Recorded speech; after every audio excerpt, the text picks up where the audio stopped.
हवा से बात करता हुआ।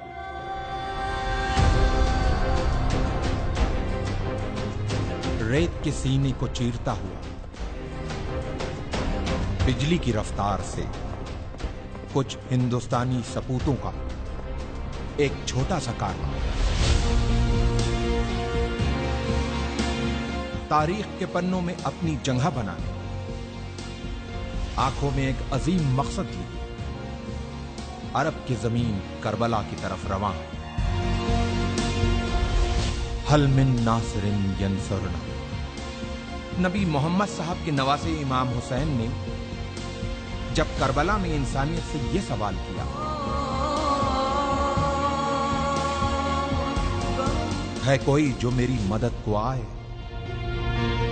इतिहास ने देखा कि इंसानियत से किए गए इस सवाल के जवाब में इमाम की मदद के लिए अपने घरों से जो हक परस्त निकले, वो रसूल का कलमा पढ़ने वाले मुसलमानों के साथ साथ कांधे पे जनेऊ डाले, माथे पे तिलक लगाए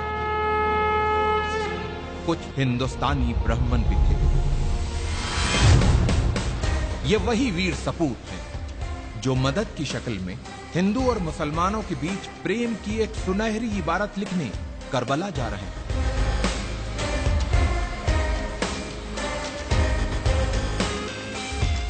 जालिम बादशाह यजीद अपनी हुकूमत के नशे में चूर होके इंसानियत का चेहरा बिगाड़ देना चाहता था,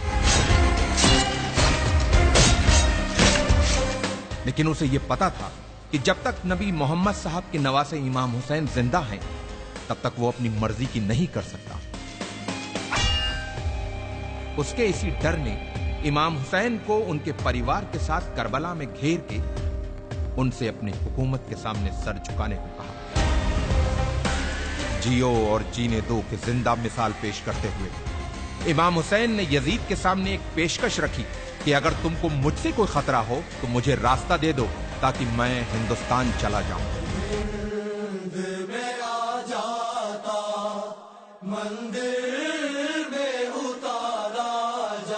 इमाम को दरियाए फरात के किनारे घेर लिया गया, उनके बच्चों और औरतों पर पानी बंद कर दिया गया।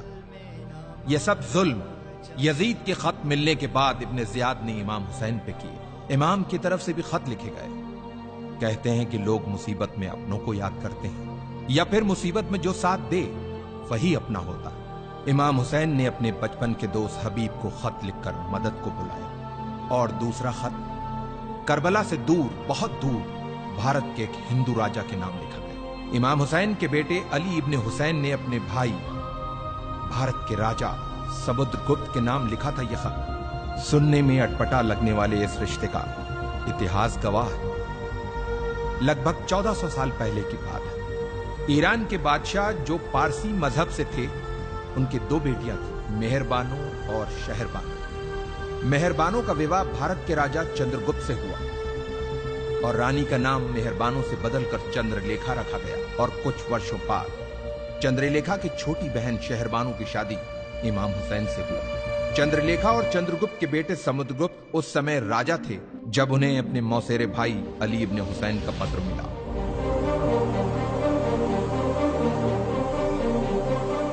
राजा समुद्रगुप्त ने जल्द ही वीर सैनिकों की एक टुकड़ी तैयार करके उसे करबला की तरफ रवाना किया। इन वीर सैनिकों के सरदार का नाम रेहबदत था, जो एक मोहियाल ब्राह्मण थे।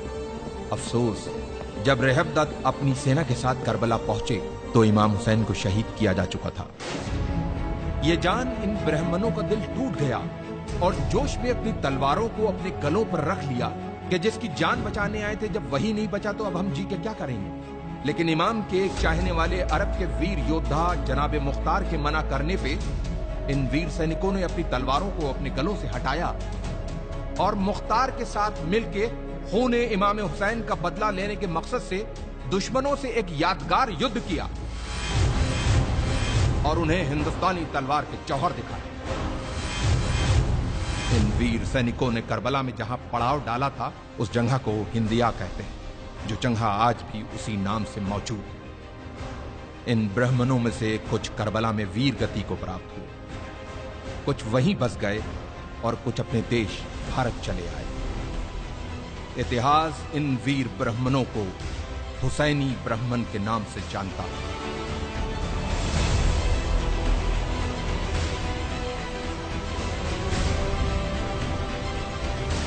तारीख के पन्नों में दबी हिंदुस्तान और इराक की इस महान कहानी को हमारे लाखों सलाम।